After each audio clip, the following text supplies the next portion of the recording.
All right, we're just going to wait a couple minutes here while everybody loads in. And while I have that opportunity, we're going to try to share the screen.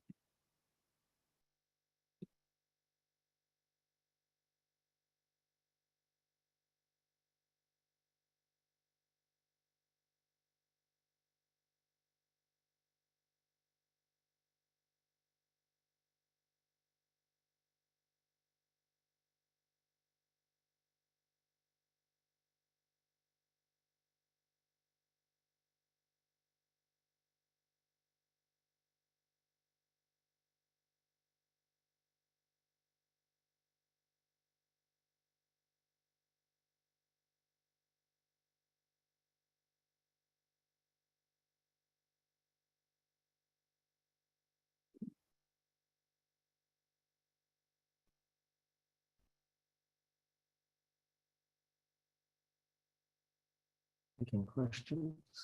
At the end, we'll take questions as usual. Just letting everybody. So we've got a big audience joining us today, so we're just waiting a couple minutes to start.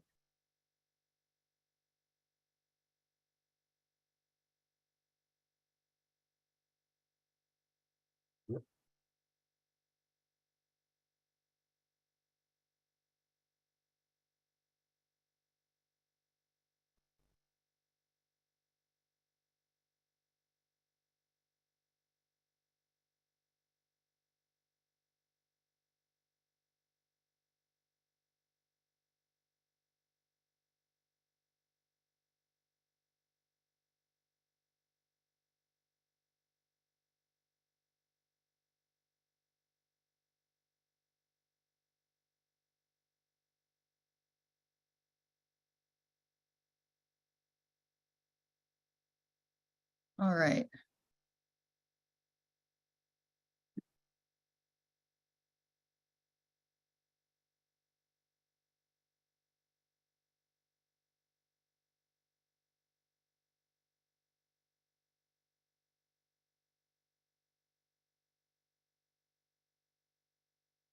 Wait just a few more moments and we'll get underway here.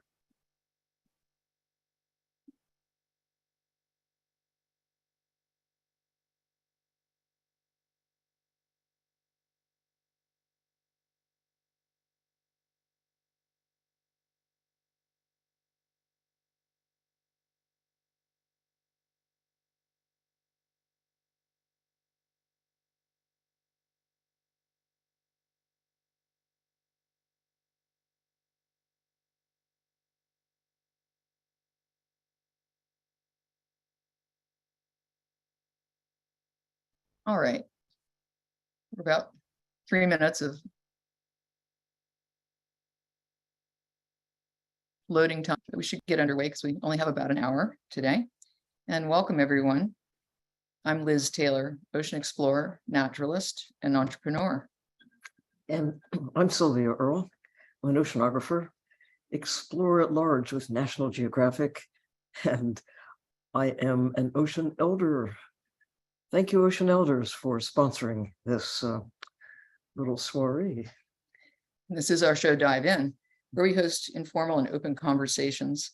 You can ask questions later on in the discussions by putting them in the Q&A box, and we'll get through as many of them as we can today. And we wanted to start off by reminding everyone that the world is blue. The world is blue. So, very blue, in fact. Yes. The blue face of the ocean. And today we are being joined by fellow ocean elder, Captain Don Walsh, and by Tony Lawson, who's the Director of Engineering for DOER Marine Operations and sits along with Captain Don on the American Bureau of Shipping, ABS Manned Underwater Vehicle Rules Committee. So welcome both of you today. So, going up in the sky, it's in some ways less challenging than going deep in the ocean. I mean, when you think about, well, Don Walsh, you actually went to the deepest part of the ocean before first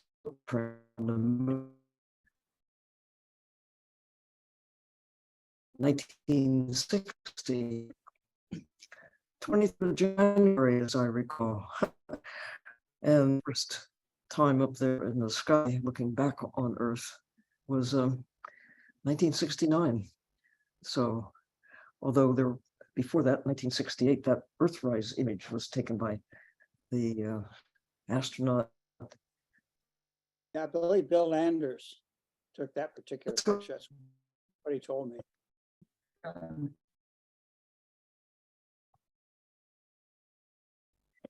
So our Don's vehicle, back in the 1960s, visiting the Challenger Deep, and then 2012.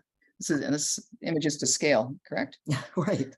Jim Cameron, in his little green machine, solo went to the deepest part of the ocean. And since then, Victor Vescovo has gone in yet another sub that has as its basic construction a sphere inside the cylinder.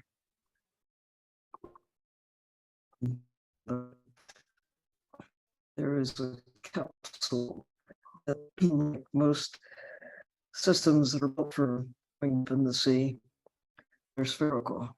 Indeed, they Because are. pressure, as Tony Lawson affirmed, Captain Don, that you get equal pressure from all sides on a sphere versus a cylindrical or other shape would be not as uniform.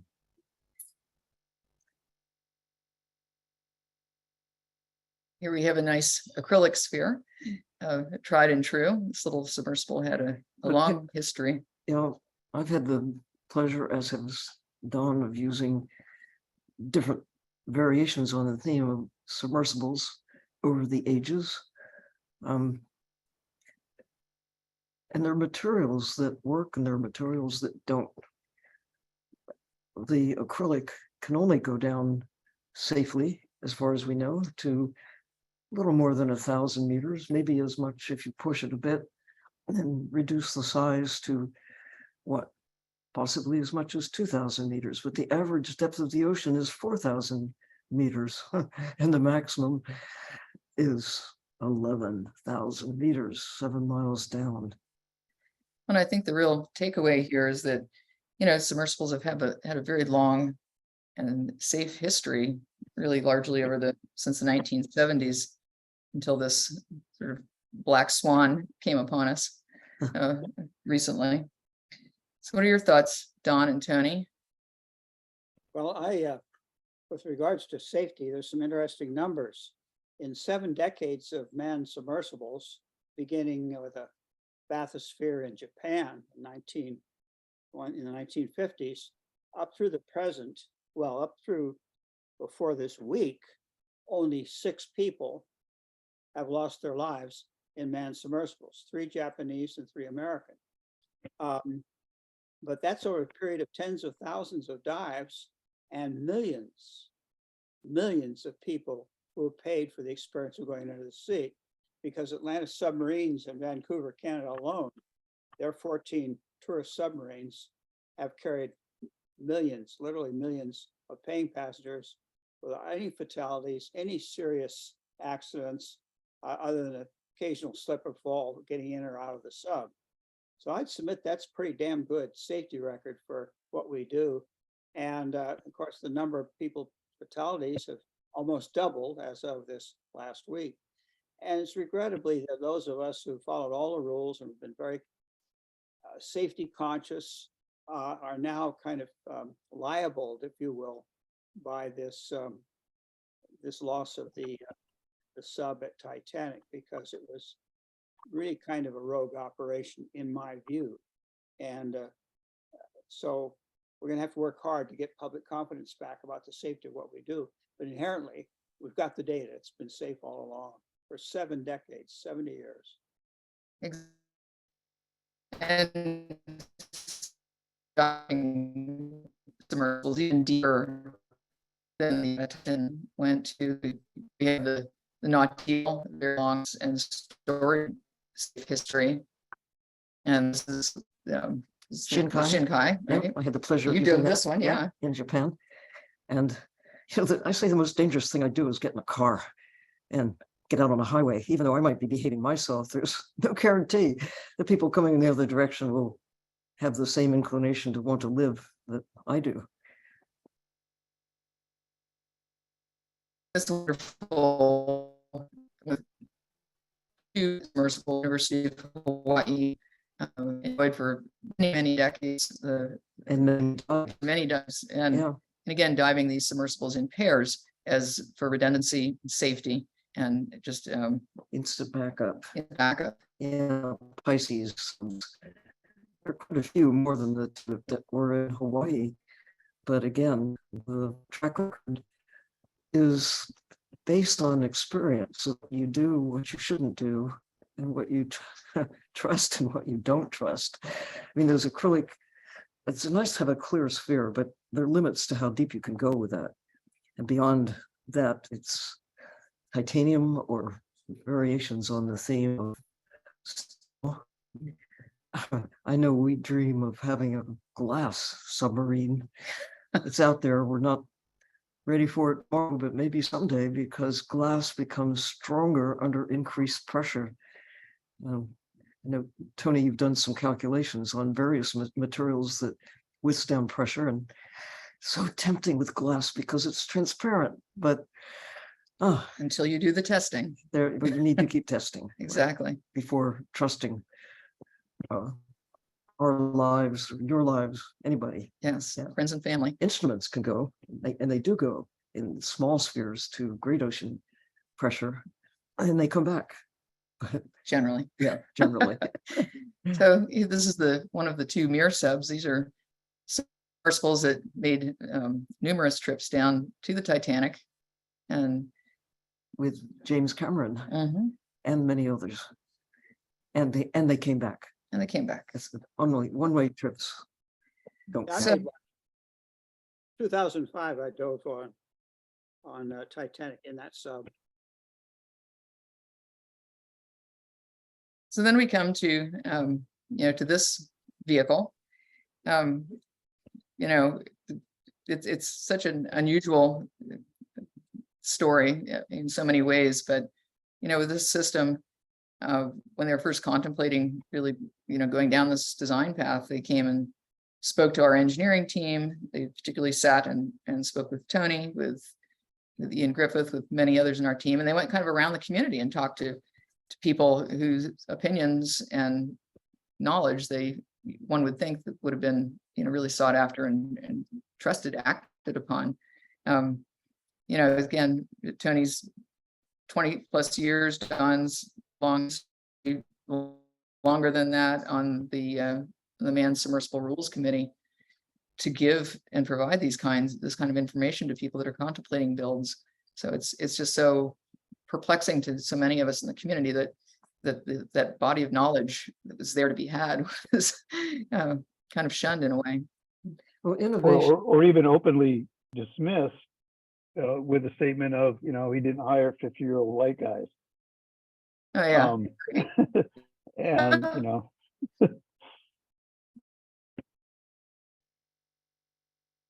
Well, carbon fiber and used for autonomous vehicles. U.S. Navy has constructed such systems over the years, but you don't have humans inside. And if you have a failure, instruments might be lost. You've lost your investment, but you haven't lost lives. And I think that there may be a future, but more testing. As with glass, you really need to know with great security what the limits are. And I think we will continue to innovate with whatever it takes with new materials, but it just makes sense that you follow the rules. Absolutely. And Don and Tony, can you talk to us a little bit about how one would introduce or correctly introduce the concept of a new material? What would be the steps, and how would one go about that to undertake something like that? To get it certified. To get it certified. I'll let Tony take the lead on that because he's the engineer. it's a process. This picture here you have of the Ocean Gate with its viewport in the front. So people know those Viewports are made of acrylic, 100%. Acrylic was qualified for use in this environment by the lifetime devoted career of a man named Jerry Stashuk. And he was funded by the US Navy in doing that. It took an immense amount of time and resource to qualify that material. Unfortunately, in today's world, the funding from governments and science institutes just isn't there to do that type of rigorous qualification. But unfortunately, that's kind of what is needed. We're falling now more to the private sector and rich individuals to try and fund in these advances, and it has to be done.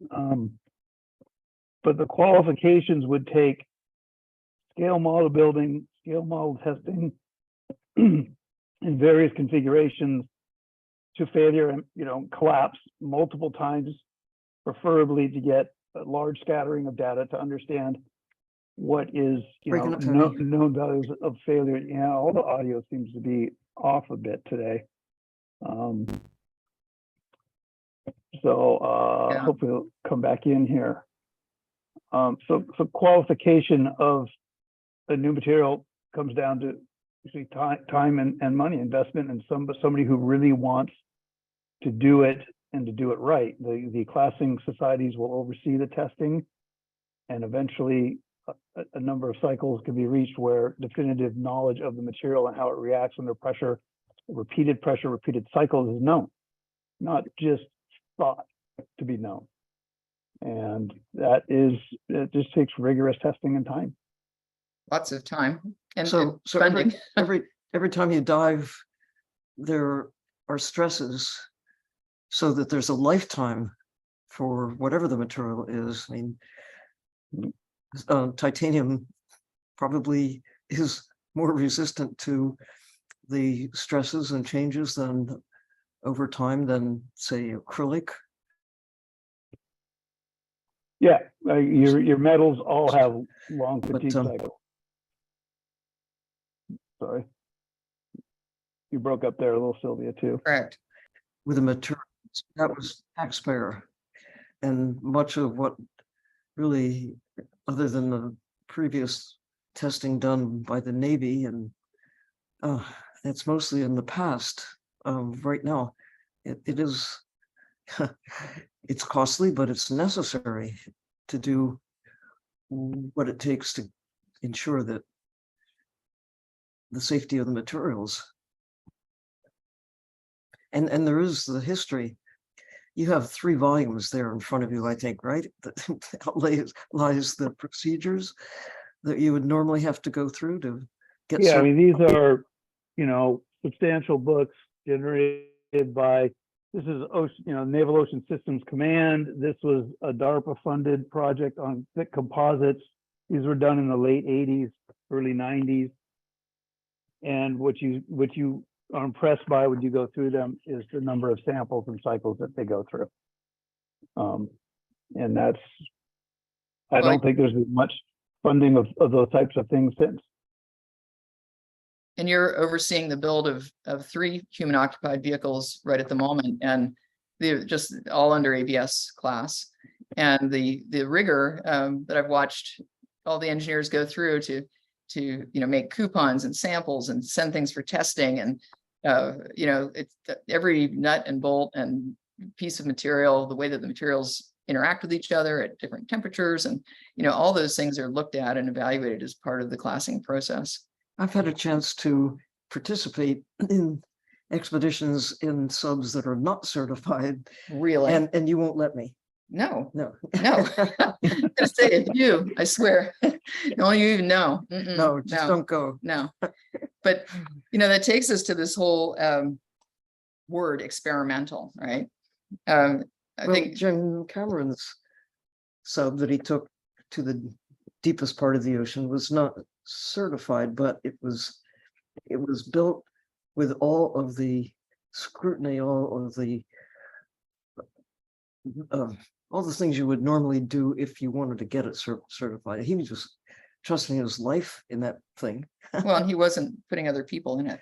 But he wasn't putting others at risk. but the whole idea of this word experimental is, I think, is important because I know, Don, you're a pilot, have been for many years. And when someone decides that they're going to go out to their barn or garage and they're going to build an experimental aircraft, right?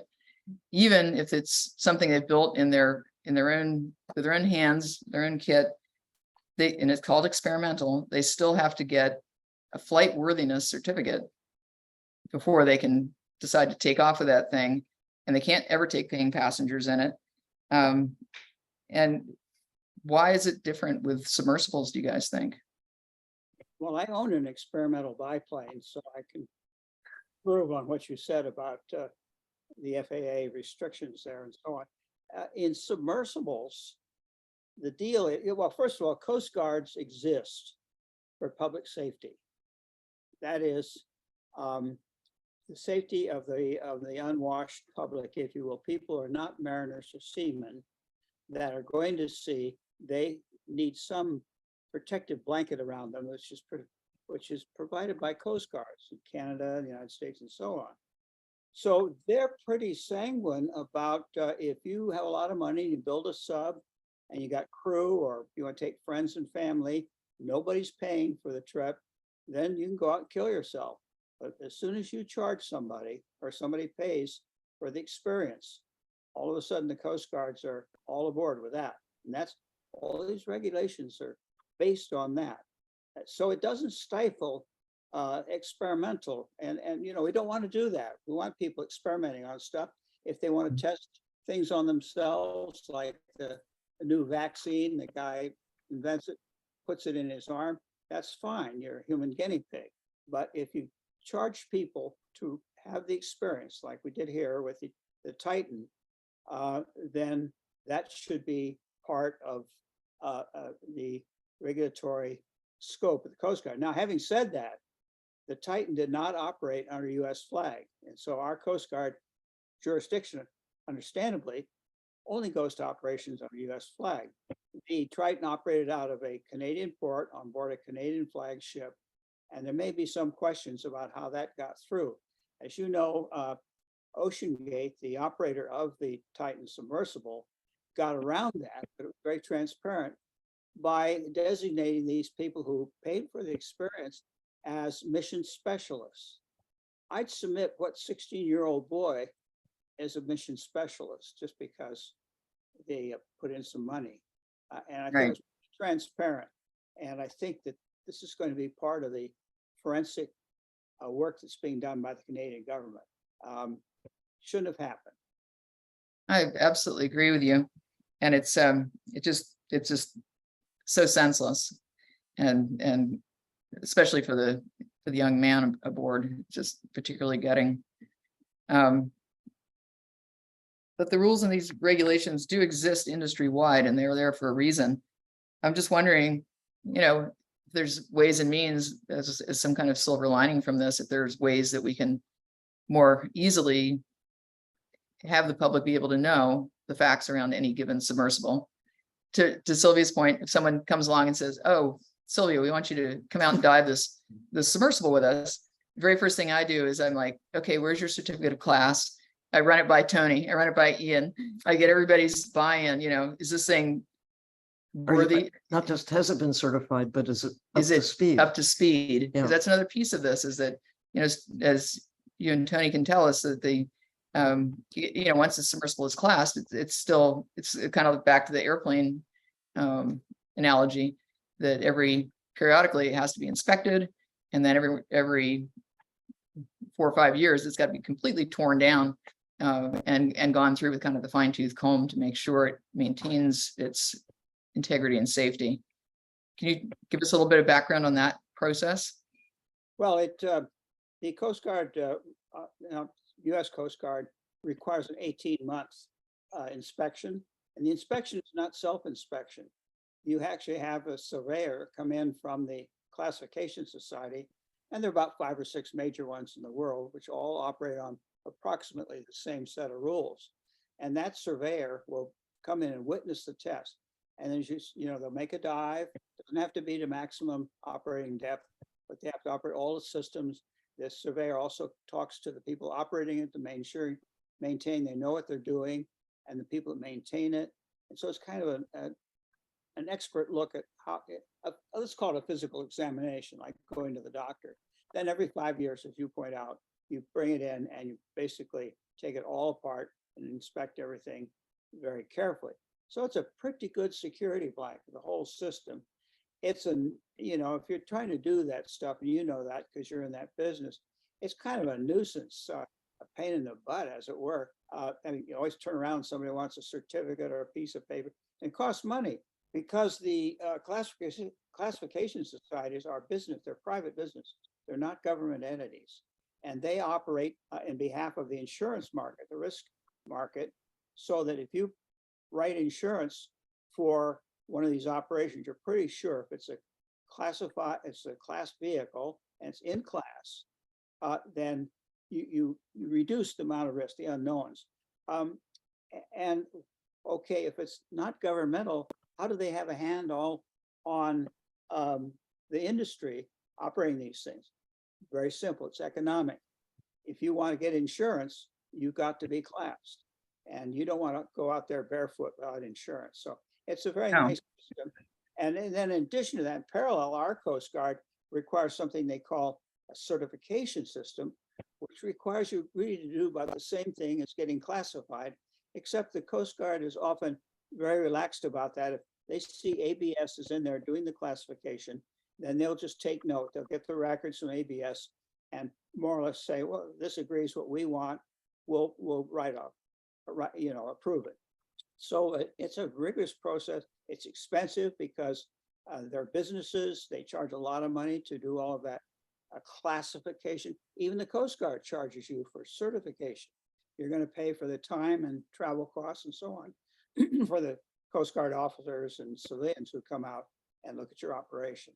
But once you are classed and or certified, then that's your golden ticket.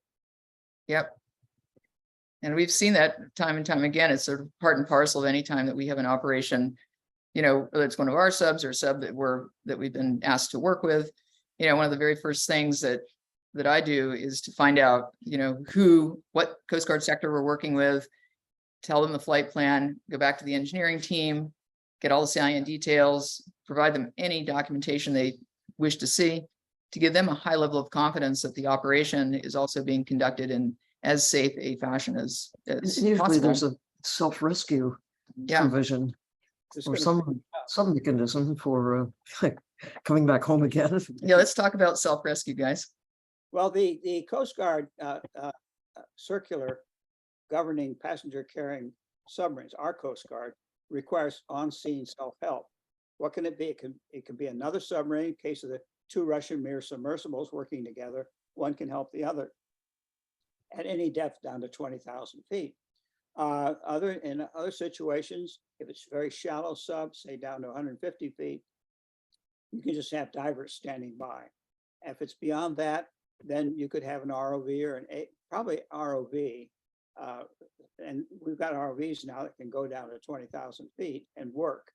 So that's it. Now, they had none of that with ocean. No. They had nothing out there.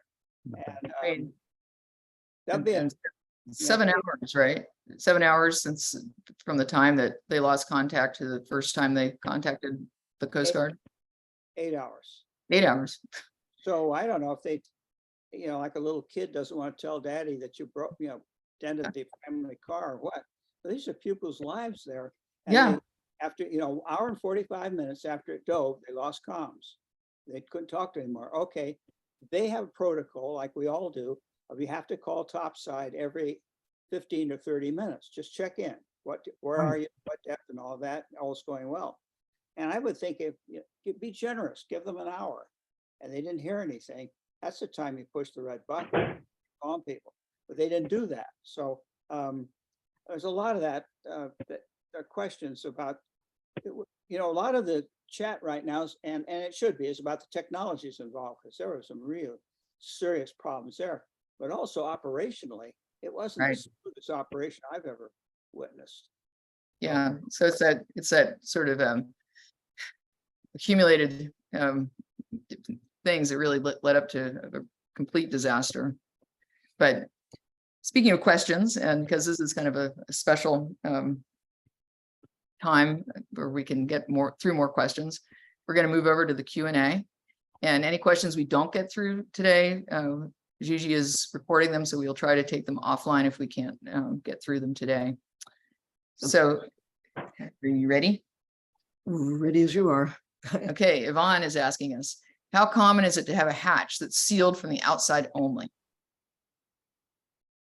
Well, But Look at those smirks. Not very. I don't know of any manned submersible, in my experience, only 60 years worth, that you can't let yourself out. And in fact, the Coast Guard, going back to their regulations, you have to have 2 exits from a submersible. In case there's some problem, you can't get out one hatch, you go out the other. And but self egress, if you will, is stipulated everywhere. And the idea that you got, I think it was 14 bolts locked in. So that was kind of the timeline on the amount of air they had. They might be floating around the surface somewhere, but when 94 hours goes by, they're going to die in there anyhow because they can't let themselves out. So I think that's unique. Maybe there's others, but I can't think. Cameron's sub was a bolt in, but again, he was diving on his own and knew his own risk.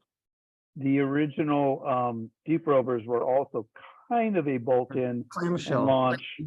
clamshell, but that kind of quickly got written out of the class allowance. Yeah. It was kind of deemed not a good idea. That was in what, the 80s. So we I don't progressed away from that pretty quick. I think the deep sea The deep sea similarly is as a clamshell. clamshell. Yeah. Right. You know, it's like 2 halves, so that if you open it up, you're going to flood. Yeah. You have to be brought back to the surface to get out. But they've had a perfect safety record. And of course, none of those carried revenue passengers. So in any case, the Coast Guard wouldn't require that. It's only, again, coming back to it, as soon as you sell that ticket to the first person, member of the public, then you come under all of that regulation. But if it's the subs you've mentioned, or well, in the case of deep water, one person, one pilot, or maybe 2 people, pilot plus crew. Pilot plus crew is not regulated, Right. self-regulated. But if that guy, the crew member, paid for that experience, then you're going to be regulated. Okay. So next up, do you think the industry safety standards will be altered in any way because of this event, or are they already strong enough? Is it just that OceanGate didn't follow them? We can all answer that one. Of course. Yeah, a bit of the problem is that in high seas, international waters, Yes. there are no rules. And I don't see that ever changing in the international client right now. But so long as you're in coastal waters, the rules are there. Yeah. They were just flying outside of it very blatantly. The class rules were hammered out over a half century, 50 years of experience. Some of those rules were written in blood. And so they've been tried and used. They're a bother. They're somewhat complex. And if you're a new entrant in this field, it looks pretty uphill. The fact is, it's all happened for a reason. 50 years of experience, and it works. If you just look at the data I indicated earlier about how many fatalities we've had, and yet OceanGate was able to say that that's not important. It boggles the imagination. It truly does. Okay, an anonymous attendee is asking, I'm wondering whether we'll ever be able to tell how far above the ocean floor the implosion took place by looking at the debris field or some other method. They can probably infer by the time of transmission that Nargeolet transmitted they were going to do a return to surface somewhere around an hour and 45 minutes in. They'll know roughly the depth that it happened at. I don't know if the Naval SOSUS net would be able to be that pinpoint. They're pretty accurate in locating where it was. They put the ROV right down on top of it. But they'll be close enough to know within a few thousand feet. right? So was there a tracking device on the sub? No. Would they know exactly where it was when they got that last transmission?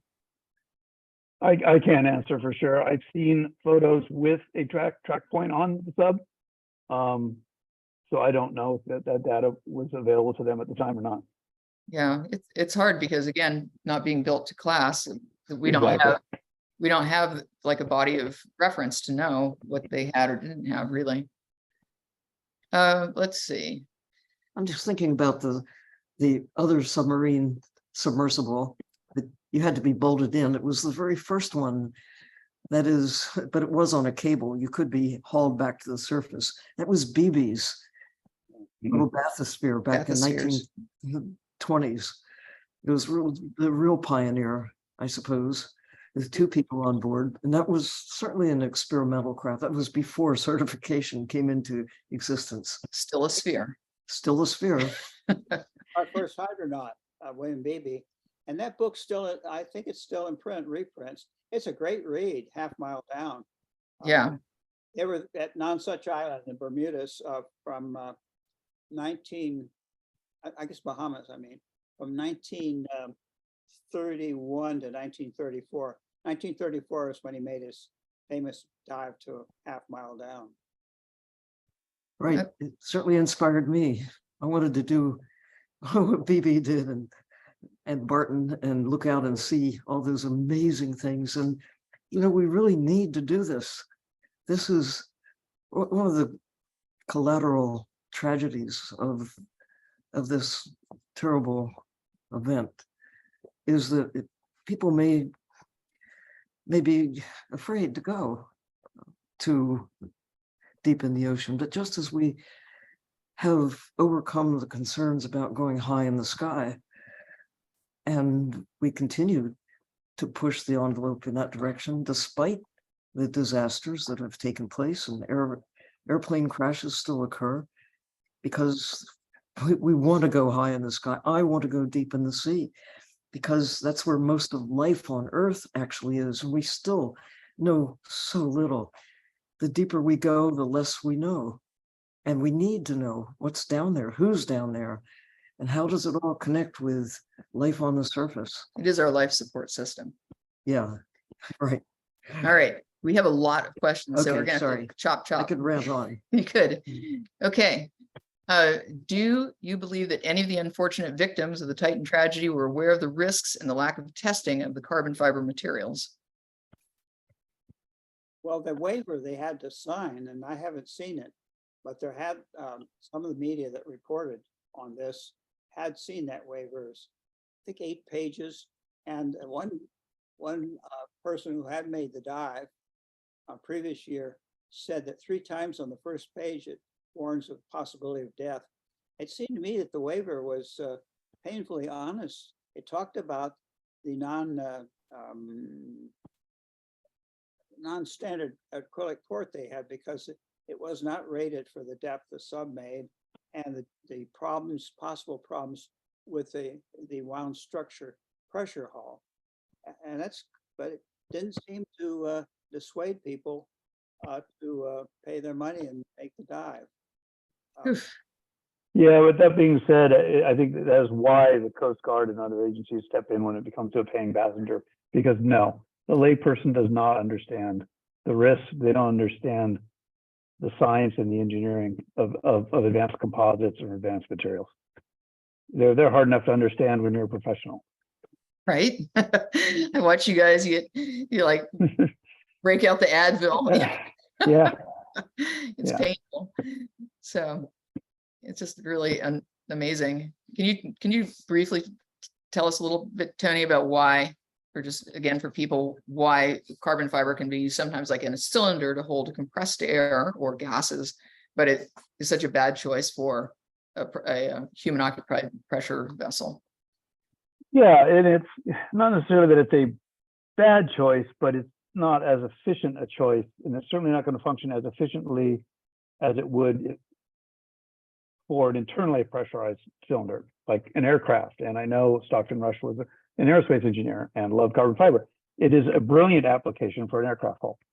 The carbon fiber is in tension. The pressures on the inside, the hoop stress in the hull is in tension, and carbon fiber lives in tension. It's a thin fiber, but very strong in that direction of pull. The undersea world is exactly the opposite. Everything's on the outside. The hull members are now in compressive hoop stress. These, and everyone pretty much understands this what's called thin buckling. You take a piece of spaghetti and you push it from the ends. It's not that it breaks in compression, it's that it bends and bows and then shatters. It's a buckling failure. And the buckling for carbon fiber has to be supported by the epoxy matrix around those fibers. And there have been great advances in the buckling support of carbon fiber elements in compression, but it'll never be as efficient as it is when it's in tension. And figuring out how well those fibers are supported is what takes the rigorous testing and magic. And it's still an area where we're advancing and learning and takes a lot of testing. Indeed. Emily is asking, given the amount of pressure exerted on a submersible and the corrosive nature of salt water, what would the normal lifetime of a submersible be? When should one be taken out of service? I'll go with that one. Depends on the materials. The acrylics, as qualified now, have about a 10-year life or a cycle life, 10,000 cycles. Some conditions can go to 20 years, I believe. It depends on how it's used as a sphere or as a viewport. Other materials like stainless steel, so long as you're not going past a cyclical fatigue failure, which is usually in the millions of cycles for metals like that, you're not going to have a problem. It becomes a corrosion issue. Is there pitting? Is there corrosion that's going to put the hull, compromise its thickness, put it into an obsolescent or unrepairable state? So the lifetime of some of these submersibles can be 20 plus years.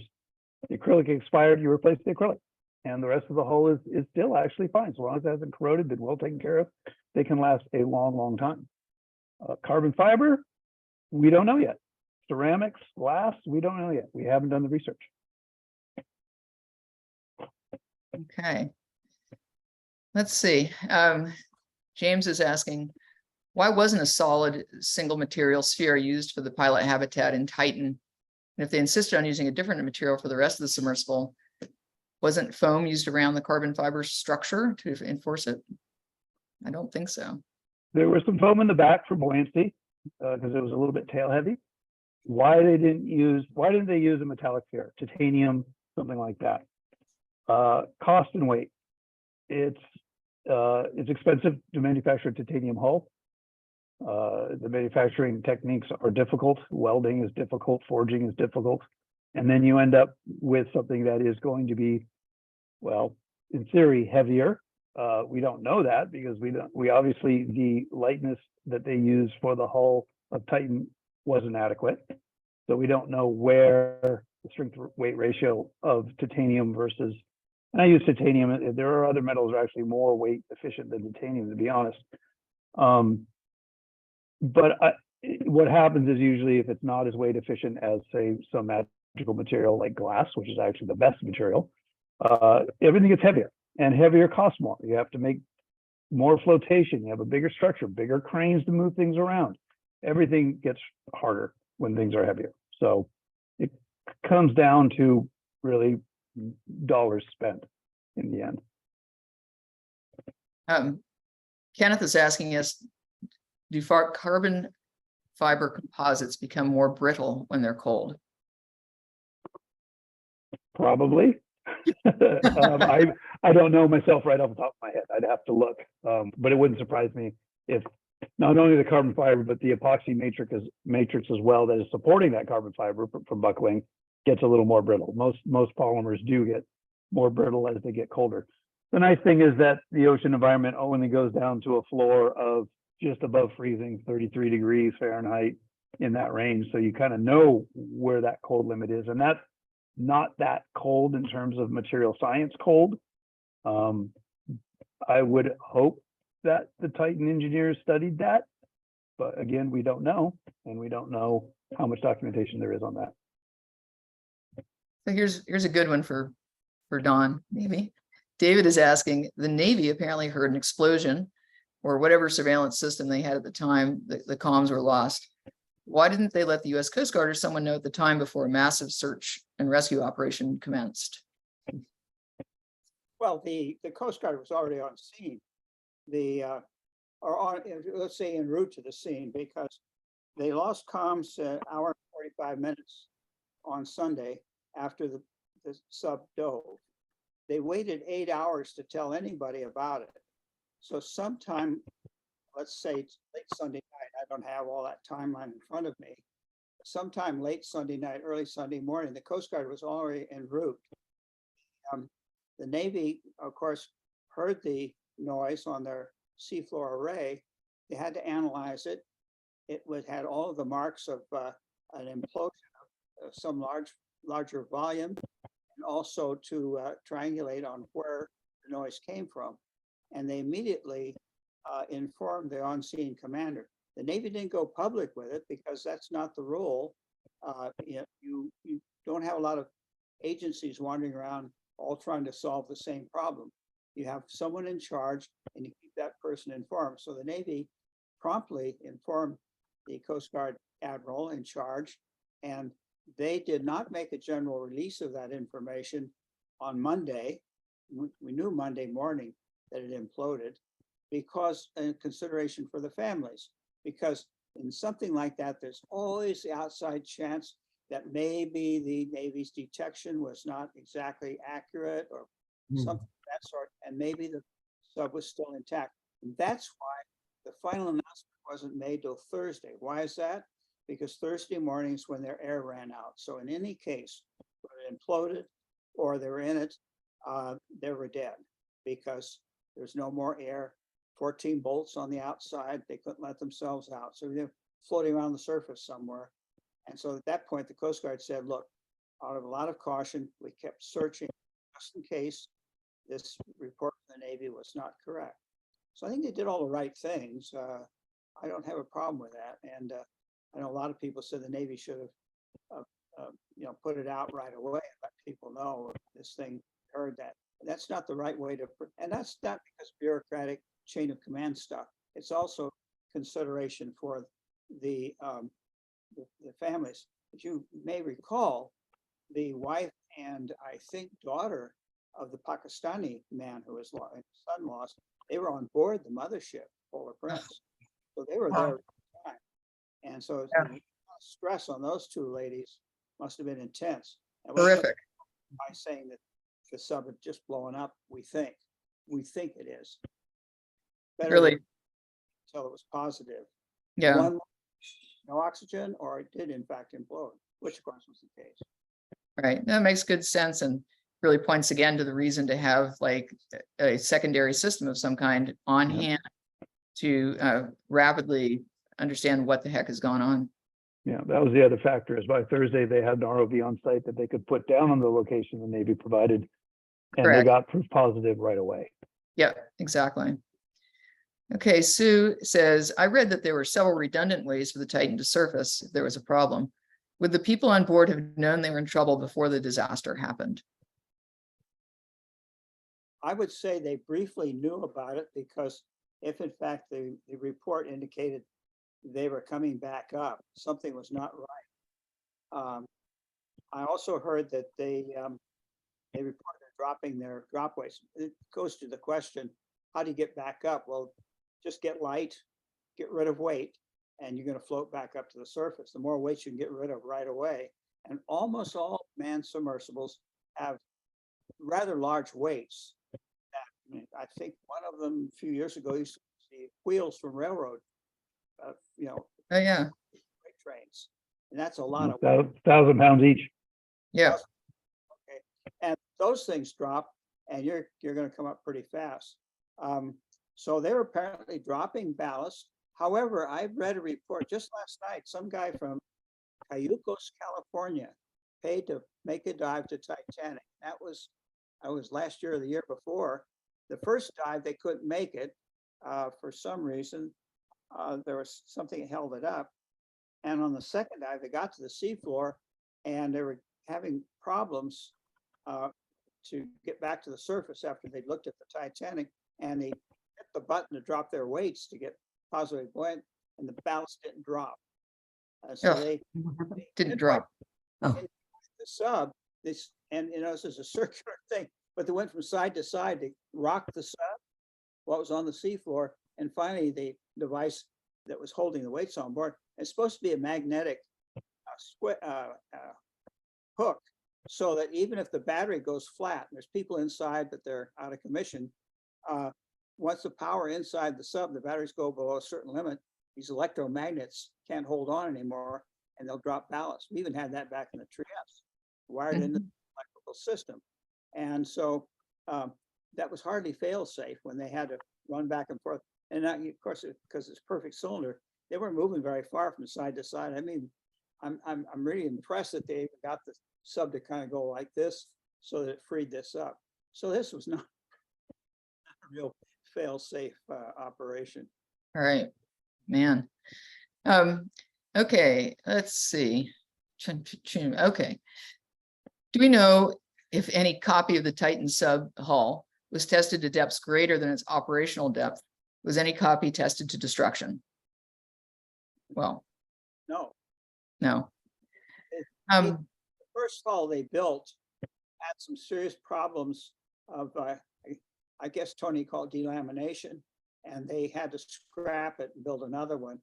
But that was not a result of testing the hull for integrity and strength and motive failure and all that. No, they didn't. The short answer is no. All right, Phil is asking, everyone's assuming the carbon fiber cylinder failed, but what about if it was the acrylic viewport? That would be even more worrying as the dimensions looked optimistic. It was the most worrying part about the deep sea Challenger to me.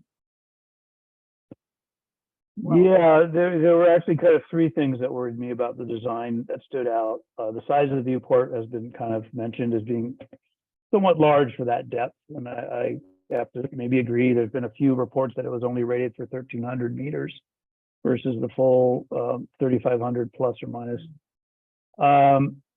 which would be a little frightening if that were the case. Acrylic does have some factors of safety built into their standard design, so if it was rated at 1,300, it would survive a few dives to 4x, but how many, we don't know. There are also some glass instrument housings in the back of the submersible that are used for autonomous and standalone subsea instruments. They're called Vitrovic spheres. They're phenomenal. They're very light, they're very strong, but they are made of glass and they are prone to occasional failure. And for a manned submersible to carry a pair of those outside of the pressure hull, right next to the pressure hull, is beyond reason. so if one of them fails, it would be like it's a depth charge. Yeah. You're diving with two depth charges strapped to your back. So there are, in my mind, three potential failures that could have happened. We may know, we may never know. Exactly. Okay. Do any of us know if they had any underwater telephones, or was it just a pinger for communication?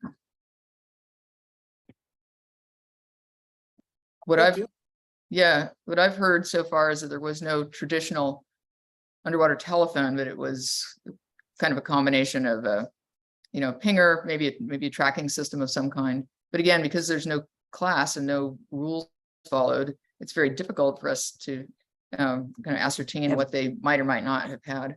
right through water communication that is considered just a part of what you do. Yeah, standard equipment list. Always have it.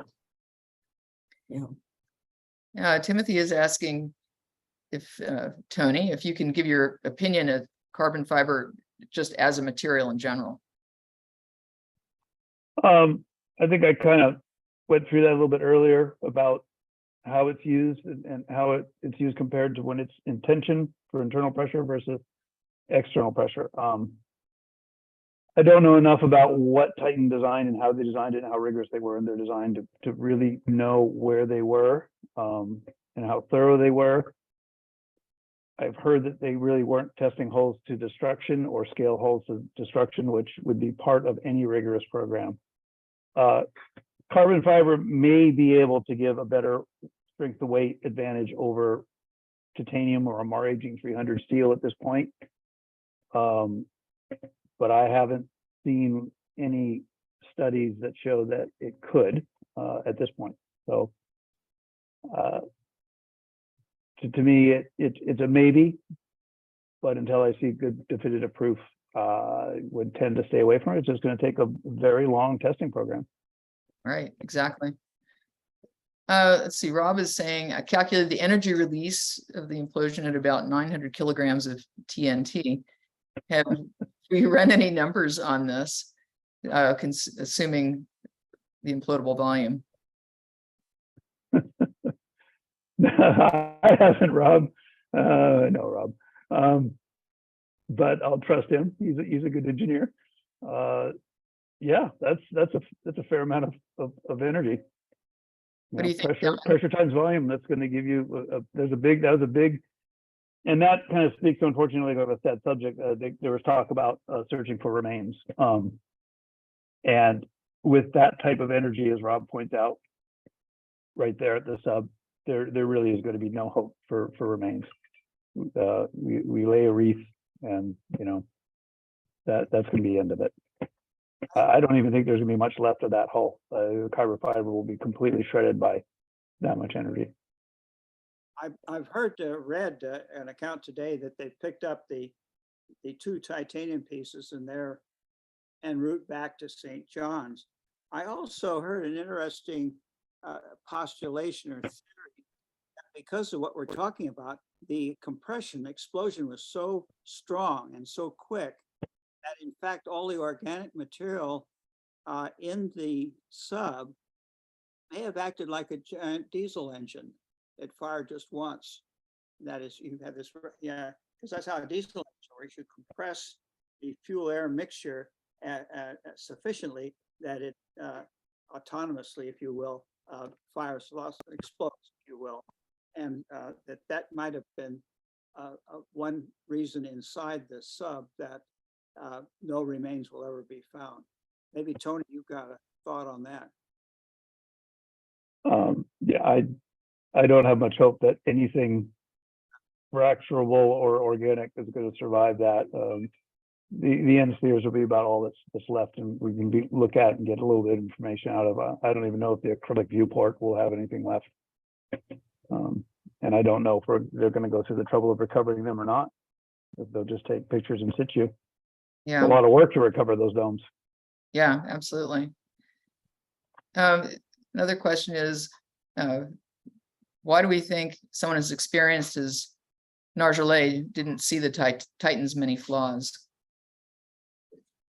Well, that's a major question in our entire community, because I've known him for 40 years, and we've been in at sea together on a variety of different diving operations, different submersibles. And in fact, we all met him at the same time when he was asked by the buyer, 2 of your deep rover subs, to kind of supervise the contract and just provide, oversight on behalf of the client.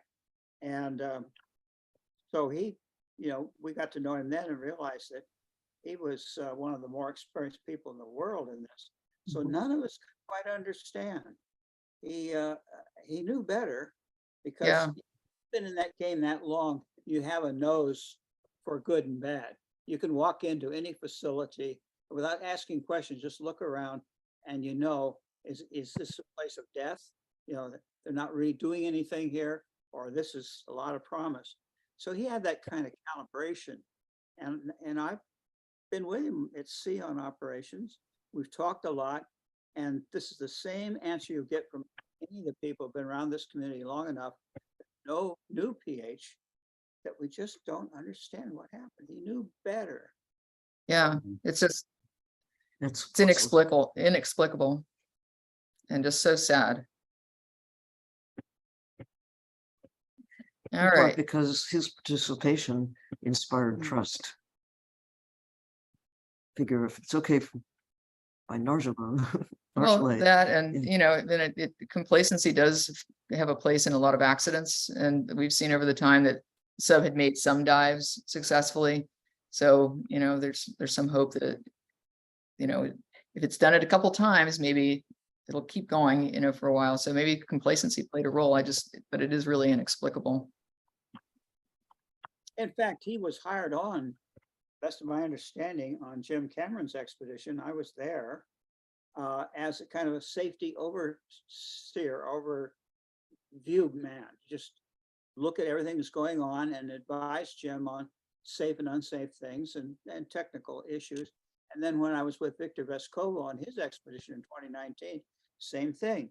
PH was there as kind of a safety advisor to make sure everything was being done in a very safe way.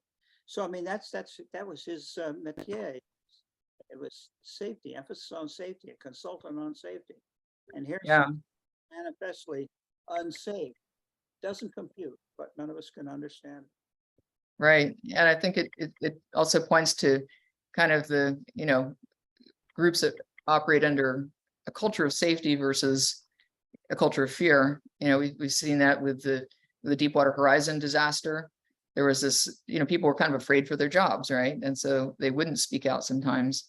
In the case of this disaster, the one engineer or operations guy that really did speak out against it was instantaneously fired and kind of made an example of and sued. So there was that culture of fear amongst the other employees, perhaps, that they didn't want to speak up. Navy, we say there's two ways to manage. You can terrorize or you can deputize. If you terrorize, you get instant results from your people, but it sure is not going to go more than 1 millimeter past what you told them to do. Mm-hmm. Initiative. Deputize, you bring everybody in, you tell them what the group goal is, and you give people pieces of the action to work on their own under your supervision. They understand you have the final say on anything, but you want to hear what they have. So you get people together, get all the ideas. So on the long run, deputizing works a lot better than terrorizing. And I suspect that maybe terrorize was more the mode at Ocean Gate in Seattle than deputizing. And I'm just guessing. Right. I want people to feel comfortable and safe and to want to go deep, because we need to do this. This is an era, 21st century. The capacity is there and the need is there. We need to understand the nature of the ocean. And yes, we have remotely operated systems and autonomous unmanned systems. We have a lot of tools, but there just is no substitute for taking a human, one of us, like going up in space. Kathy Sullivan says The most vertical woman. Yeah, most vertical woman. That a machine can't tell you why it wants to go.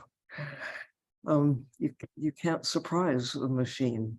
Machines have no sense of humor. That's some what people do. Roger Bell told me when years and years ago, I asked him, I said, why man? And he says, because you can't surprise an instrument. That kind of said everything, for me. Exactly. Well, I mean, people do say, why go anyway? Why not? Our good friend Bob Ballard, who has used many submersibles in his long storied history, says you don't have to send humans. Well, maybe you don't have to send Bob Ballard, but I want to go.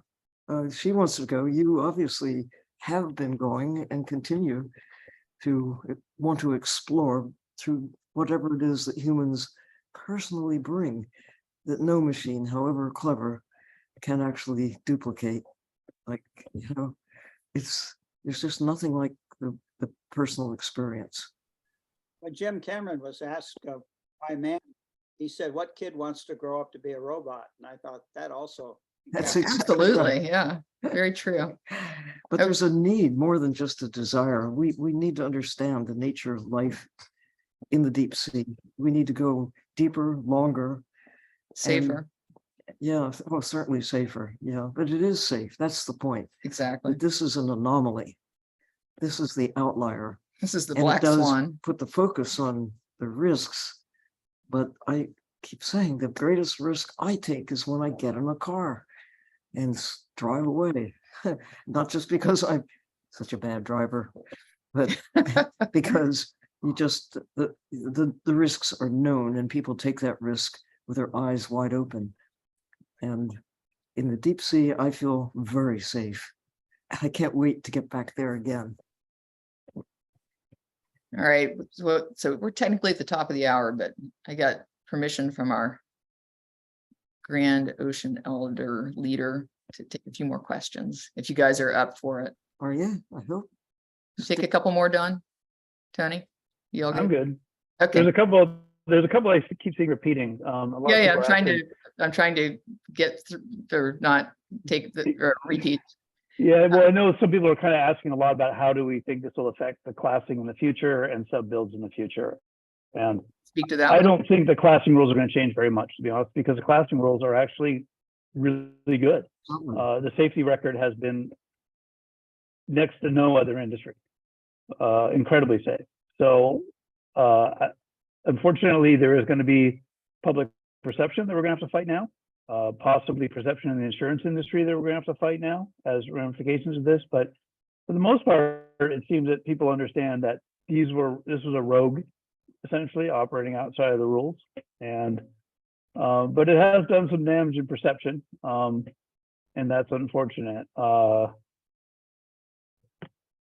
I don't think, I personally don't think the rules will change. It'll be interesting to see what the next committee meeting for ABS comes up with, but my feeling is there's going to be no change. Yeah, the rules are so rigorous as they are and so thorough across all three classing agencies, even the systems that, where we've dual classed them and gone through like the additional work. It's been kind of reassuring in so many ways that we can very confidently talk to clients and prospective people that are diving them. We're going to dive friends and family in them, but they're going to be safe. And that's what those rules are for. Just look at the track record. Huh. Yeah. Okay. Christian is asking us, do you think the implosion could have caused additional damage to the wreck of the Titanic? Oh, interesting. Oh, the damn wreck's falling apart. I was on it in 2005. And today it doesn't look anything like what I saw when I was down there. It was a 12-hour dive. We spent over 4 hours motoring around the wreck. I was in a Russian submersible then. And, nature is recycling it. And there's a lot of talk about mankind going down, damaging it and all that. It's just going to be a pile of stuff. Iron oxide, maybe, because we've got organisms on it that just love to eat iron. Yeah, there's little microbes, That's right. bacteria, munch away. And so, we can get in a big talk about that, but bringing up the artifacts, I think is fine because we are capturing the high point of a technology before the lights went out in Europe, before World War I, and we're bringing it up on land so millions of people can see what life was like in that era, because they're reconstructing entire cabins and outfitting them. So I think leave it there, don't touch it. It's the height of arrogance. If you got $250,000, then you'd be admitted to the club and you'd have a look. I don't think that's good. I think for history's sake, we ought to be bringing stuff up before it's all gone. And so many of it's really just kind of interesting, the entire desire to go, just focus on looking at wrecks, because there's just every dive we take in the ocean, there's so much to see, just in terms of new discoveries, new marine life, just incredible animals that are out there for us to discover. We see some of these rebreather divers, Richard Pilot, we had on dive in an earlier show. How many species per hour does he 13. find? 13 species an hour of fish that are brand new. All the others. So there's so much for us to be out there investigating. I think it's remarkable, and we need to keep going. And in the site where deep sea mining is proposed in the Clarion-Clipperton zone, 5,500 species have been calculated there, most of them without names. There's so much we don't know, and we need to know. We need to go. We need to go often and deep. Indeed. Don, people, inquiring minds want to know, what is the name of your cat? My office lion, and his name is Taco. Taco. All right, we had to have that one. I was doing 10 on-camera interviews a day, plus radio, plus written media reporters. So I wasn't having any time to eat. And Taco was right here on the windowsill, looking down on the pasture. There's 74 Roosevelt elk down there. I don't know how he's figured he's going to attack them, but you know, I was about to eat him. He doesn't know it, but that's why we named him after a food item. Okay, one last question. Robert is asking, if you were to drop the ballast on the submersible, won't the speed of ascent increase as the pressure drops? Would the sub be able to survive that? Either way, the rate of ascent is not going to increase because the hull is a rigid hull. So it's going to expand a very small amount as it comes off the pressure. So you'll get a little added buoyancy as it comes up, and you lose a little buoyancy as you go down. You generally can compensate that by means of either dropping additional weights. But generally, you're not going to have much of a change once you've dropped that initial ballast. You're going to start going up at a certain rate, and you're going to stabilize at a certain rate of ascent as the pressure comes off. And you're not going to accelerate past that. It's kind of a terminal velocity created by the drag of the water around you. Wouldn't be a problem Again, to hit the bottom of the boat coming up. Oh yeah, that would be bad. We wouldn't want to do that. No. It's more reasons why we have the technology on there to help us know where the sub is all the time, and redundant systems. All right. Okay, Fred, I got the okay to do a couple more questions. Oh, okay. Fred is asking, if this was an airplane disaster, there'd be a black box. I'm assuming Titan didn't have one of these, but what is the standard for most human occupied submersibles that follow the rules? Is there something similar? No. Short answer is no. There are no black boxes on submersibles. Generally, if you have a proper operation working topside, you have good tracking, you know where your sub is almost at all times. You have good communications on a regular interval, so you know what's going on in the sub. They're recording and sending oxygen levels, CO2 levels back. We know the condition of the people inside, pressure levels of the tanks. Everything is being monitored, transmitted, and there's a log kept topside. That is essentially your black box log. With the sub diving this deep in an implosion like this, whatever data recorder would be there is dust, is gone as well. I don't see any of the chambers around that hole surviving that type of an impact as well. So generally, no, there's no black box. There's just good operations and data tracking going on a class system and a decent operation. Ooh, did we all walk up? I'm still here. It's gone. I stepped on the cord. They're still moving a little. And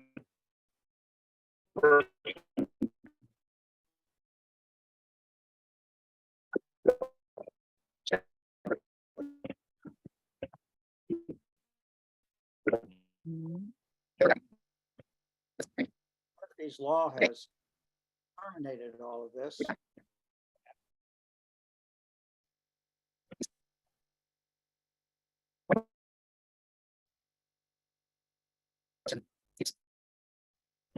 GG, take this out behind the barn and shoot it. Hi, everyone. Sorry to interrupt. Can you hear me, Don? Yeah, good. yeah, we got you, Gigi. All right. Well, as I've informed everybody, Sylvia and Liz are traveling and they have signed in from a hotel. And clearly we have had hotel Wi-Fi problems. But we got through most of it, and apologies to those who, I know we have 25 questions left that we're not getting to, so we apologize for that. But I think Liz and Sylvia are trying to get back on, but I think we covered most of it. Don, you know what? There was a repeated question about why wasn't this stopped? This rogue operation was opposed. Why wasn't it opposed? And I know you've talked publicly about a letter that was written by, I think, over 100 scientists and engineers. Can you address that? Yeah, that was in 2018. I thought that we all thought that, and I helped write that letter. We all thought that a group would be much stronger than any one of us individually, where we just sound like we were bitching because we didn't think of it first. So the idea was to have strength in numbers. We wrote that letter 2018, sent it to Stockton Rush, the head of Ocean Gate, and expressed our concerns that they were bypassing all of the standards that have existed for nearly 50 years. And we're just asking him to please revisit and reconsider doing all the things he was doing. He was on the frontiers of technology to a large extent. And so we wanted to ask him to slow down and think about it. And of course, he decided, no, that wasn't necessary. But at the time I was thinking, it's not if, but it's only when. And so when happened last Sunday, a week ago. I was talking to myself. No, we have you. Liz and Sylvia, are you back? Yeah, I'm here. Okay, well, I think we have lost the audio for Liz and Sylvia. I want to thank Captain Don Walsh and Tony Lawson for joining us. This has been incredibly informative. I see Sylvia and Liz are still trying to jump in. I think your hotel Wi-Fi is failing, Sylvia and Liz. Don, Tony, any last comments you'd like to put before I end this webinar? No, I'm quite happy. The questions were very good. And I thank the people that signed in to listen to us mutter about this rather interesting state of events. And if I seem too jocular about the tragedy, it's only because it was so predictable for so long. And I really feel so sorry for the innocent people, the three of them that aren't from our community, lost their lives in the accident. That's tragic. The others knew what they were getting into and took the risk. Yeah, I agree. The industry's been shuddering since 2018 with this project. We knew this was coming. We've issued our concern multiple times. We all kind of became a little numb to it. We kind of knew it was going to happen. We were afraid it was going to happen. We were hoping it wouldn't happen, but it did. And even, Cameron has said, I wish I'd spoken up more. Maybe we all could have, but it was just deaf ears, and there is no way, there's no international regulatory committee on the high seas that's going to stop it. It doesn't exist. So. All right, folks. Well, we clearly lost Sylvia and Liz, but we hope you enjoyed this incredibly interesting webinar. Again, I thank our co-panelists, and I'm sure we'll hear more as more is discovered. Thank you, everyone, for joining. Thanks again, Don and Tony. Welcome. Thank you.